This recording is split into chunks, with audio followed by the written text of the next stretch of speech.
Assalamualaikum warahmatullahi wabarakatuh. Halo anak-anak, apa kabar? Semoga selalu dalam keadaan sehat walafiat. Jumpa lagi bersama Bu Eka dalam materi sistem reproduksi kelas 9. Kali ini Bu Eka akan membahas, ya kalian simak. Mari kita pelajari ya tentang fertilisasi dan siklus menstruasi. Setelah pertemuan kemarin kita sudah mempelajari tentang organ-organ reproduksi serta pembentukan gamet. Nah, ini nanti dalam materi fertilisasi dan siklus menstruasi melibatkan proses fertilisasi dan kehamilan serta siklus menstruasi pada wanita. Nah, anak-anak, apa yang kalian ketahui tentang fertilisasi? Nah, fertilisasi adalah proses peleburan antara satu sel sperma dengan satu sel telur atau ovum yang sudah matang. Lalu, bagaimana proses fertilisasi itu sendiri? Coba kalian perhatikan video yang akan Bu Eka tunjukkan. Anak-anak, fertilisasi itu dan kehamilan prosesnya ketika sperma dilepaskan, sekitar 300 juta sel sperma akan memasuki vagina. Namun, hanya ratusan sel sperma yang mencapai tuba falopi yang menuju ke sel telur. Dari ratusan sel sperma yang masuk, hanya ada satu sel sperma yang berhasil ketemu dengan sel telur, sehingga pembuahan atau fertilisasi terjadi. Meskipun jarang terjadi, terkadang indung telur dapat menghasilkan 2 sel telur yang matang. Apabila kedua sel telur tersebut berhasil dibuahi oleh 2 sel sperma, akan terjadilah kehamilan kembar non-identik.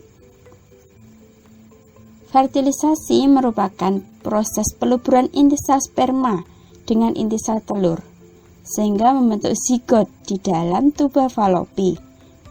Sel sperma bergerak menuju sel telur menggunakan flagela yang berputar seperti baling-baling untuk menggerakkan tubuh dalam cairan yang ada pada tuba falopi menuju ke sel telur.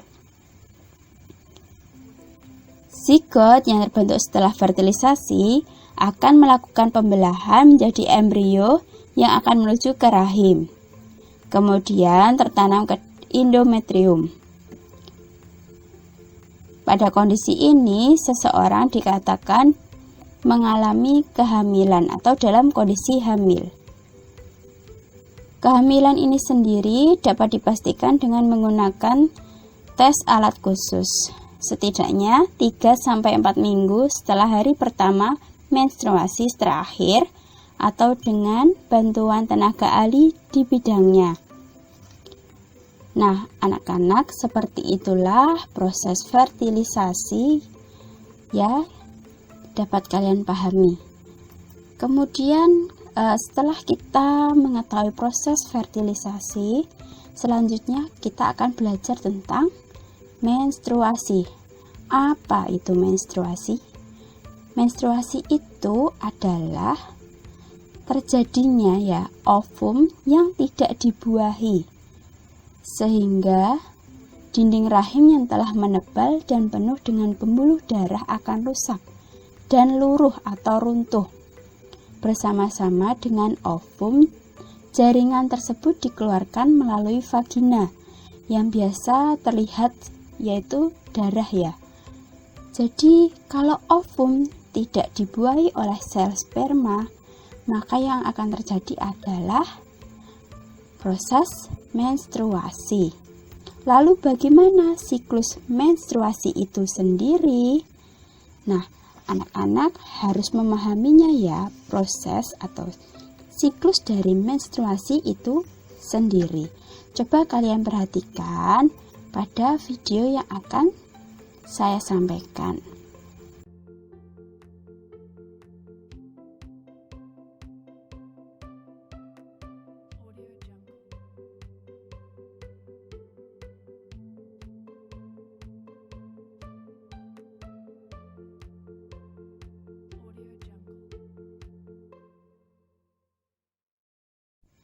Nah, Boyka ingatkan kembali, apa itu menstruasi? Menstruasi atau haid merupakan pendarahan yang terjadi akibat luruhnya dinding sebelah dalam rahim atau endometrium. Menstruasi terjadi ketika embrio tidak terbentuk atau tidak dibuai oleh sel sperma. Siklus ini terjadi rata-rata sekitar 28 hari, namun tidak semua wanita mempunyai siklus yang sama. Ada yang 21 hari, ada juga yang mencapai 30 hari. Siklus menstruasi dikendalikan oleh hormon-hormon reproduksi yang dihasilkan oleh hipotalamus, hipofisis, dan ovarium.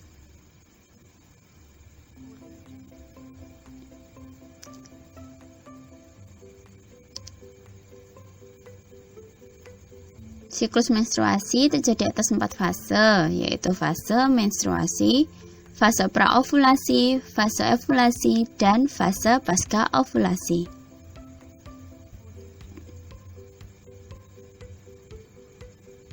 Fase menstruasi. Fase ini terjadi jika ovum tidak dibuai oleh sperma, sehingga korpus luteum menghentikan produksi hormon estrogen dan progesteron. Turunnya kadar estrogen dan progesteron menyebabkan lepasnya ovum dari endometrium yang disertai robek dan luruhnya endometrium, sehingga terjadi pendarahan. Fase menstruasi ini berlangsung kurang lebih 5 hari. Fase praovulasi. Fase ini disebut juga dengan fase proliferasi. Pada fase ini, hormon pembebas gonadotropin yang dikeluarkan hipotalamus akan memacu hipofise untuk mengeluarkan FSH. FSH adalah follicle stimulating hormone yang memacu pematangan folikel dan merangsang folikel untuk mengeluarkan hormon estrogen. Fase ovulasi. Ovulasi terjadi pada hari ke-14. Peningkatan kadar estrogen menghambat pengeluaran FSH. Kemudian, hipofise mengeluarkan LH atau internalizing hormone. Peningkatan LH atau luteinizing hormone merangsang pelepasan sel telur yang telah matang dari folikel di dalam ovarium. Peristiwa ini disebut ovulasi.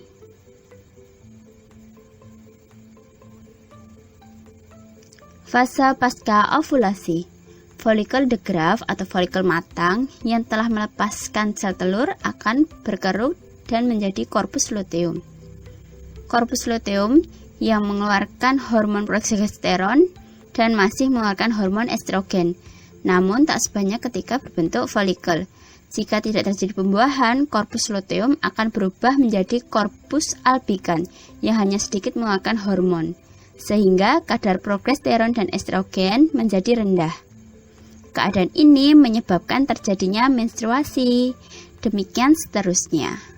Itulah dinamakan siklus menstruasi. Baiklah anak-anak, cukup sekian tentang penjelasan proses fertilisasi dan kehamilan serta siklus menstruasi. Apabila kalian suka dengan penjelasan saya, silakan klik subscribe dan like-nya, kemudian share apabila ini memang bermanfaat. Selanjutnya saya ucapkan terima kasih sudah menyaksikan video ini. Assalamualaikum.